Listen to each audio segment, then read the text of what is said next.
کے باوجود اب بتاؤ کہ کوئی ایک شخص جس کو آئی جی پنجاب کا نام آتا ہو یا چیف سیکرٹری پنجاب کا نام آتا ہو، جس کو آئی جی بلوچستان کا نام آتا ہو، آئی جی کے پی کے کا نام آتا ہو، جی کسی کو نہیں آتا. تو پھر آخر کیا وجہ کہ 5ویں گریڈ دا کانسٹیبل سب کو تیر رہا کالا، آخر اس کا نام کس طرح مشہور ہو گیا؟ پوری دنیا اس کو کس طرح جانتی ہے. اس وقت کے نا ایک شیخ الاسلام اپنے آپ کو کہنے والا بہت بڑا مولوی، اس نے 6 گھنٹے کی تقریر کی. کتنے جی؟ کینیڈا کے پاؤنڈ لگے.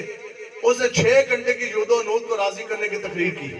7 کتابیں رکھ کے کتابوں سے جناب دلائلوں کے انبار لگائے. اس نے کہا نہیں چونکہ یہ تو گن مین تھا، اس کی حفاظت میں مامور تھا گستاخ رسول کی، تو اس کی تو ڈیوٹی یہ تھی کہ یہ اس کی جو ہے وہ جان کی حفاظت کرے، تو اس نے اس کی جان لے لی، تو لہٰذا یہ قاتل ہے.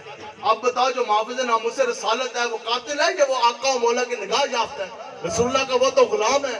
اب یہ بات چلتے چلتے ایک مفتی صاحب پنڈی کے وہ ممتاز قادری صاحب کے ساتھ ملاقات کرنے گئے اڈیالہ جیل.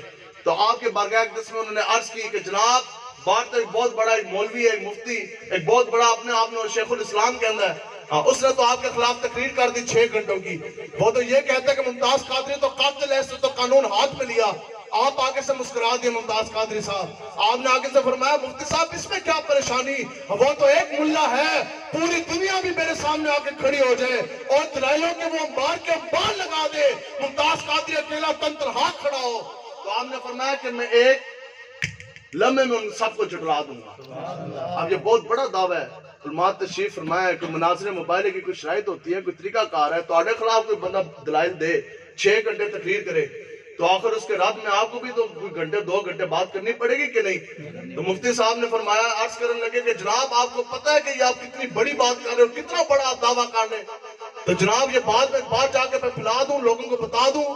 تو آپ نے آگے سے فرمایا کہ مفتی صاحب میں آپ کو حقیقت بات مجھے بتا رہا کہ اگر میں ممتاز قادری اگر میں مجرم ہوتا، اگر میں ممتاز قادری قاتل ہوتا تو قسم با خدا ایک ہفتے کے اندر 5 مرتبہ حضور اللہ صلی اللہ علیہ وسلم مجھے اڈیالہ جیل میں آ کے اپنی زیارت نہ کروایا. آپ نے فرمایا جناب ایک ہفتے 5 باری رسول اللہ نے میں نے اڈیالہ جیل آ کے اپنی زیارت کروائی. آپ نے فرمایا جی ہون دسو کیا رسول اللہ قاتل اور ڈکیتوں کو اپنی زیارتیں کرواتے ہیں؟ تو کی محمد سے وفات تو نے تو ہم دے رہے ہیں، اور یہ جہاں چیز ہے کیا لوگ. اب بتاؤ کہ چیف جسٹس کے نام سے جون سے وہ واقف کوئی نہیں، ٹھیک ہے جناب، بڑے بڑے جرنیلوں کے نام سے واقف کوئی نہیں. کوئی بندہ کھڑے ہو کے 5 چیف جسٹسوں کے نام نہیں بتا سکتا. کوئی بندہ چیف سیکرٹری اور سیکرٹریوں کے نام نہیں بتا سکتا. سیکرٹری وہ ہوتا ہے جس کے انڈر سارے جون سے ہیں وہ جرنیل ہوتے ہیں، سیکرٹری انٹیریئر، اس کے انڈر جون سے ہیں وہ تمام جرنیل آئی جی اس کے انڈر ہوتے ہیں. کوئی ہے آپ میں سے جو پاکستان کا سیکرٹری کا نام بتا دے جی؟ تو پھر آخر کیا وجہ کہ سیکرٹری کا نام تو کسی کو نہیں معلوم، اور وہ اس دور کے سیکرٹری، آج اس تاریخ کے سیکرٹری، اس دور کے، اس وقت کے، اس سلطنت کے، اس ملک کے.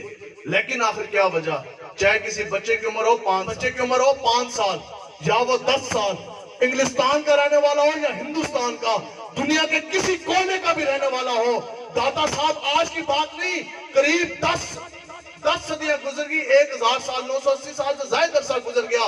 آخر کیا وجہ، اس وقت کے جرنیل کے نام سے واقف کوئی نہیں، لیکن بچہ داتا علی اجمیری کے نام سے بلا واقف کس طرح؟ کسی بچے تو بھی پوچھو گے 10ویں داتا علی اجمیری کون ہے تو وہ بھی دسے گا ہاں بھئی اس نام سے تو میں بھی واقف ہوں. یہ لاہور میں داتا کی نگری میں محمد عربی کا ایک شیر جوان جو ہے وہ لیٹا ہے. جہاں کہ ممتاز قادری سامنے پھانسی کا پھندا دے کے بھی ٹانگیں نہ کانپی.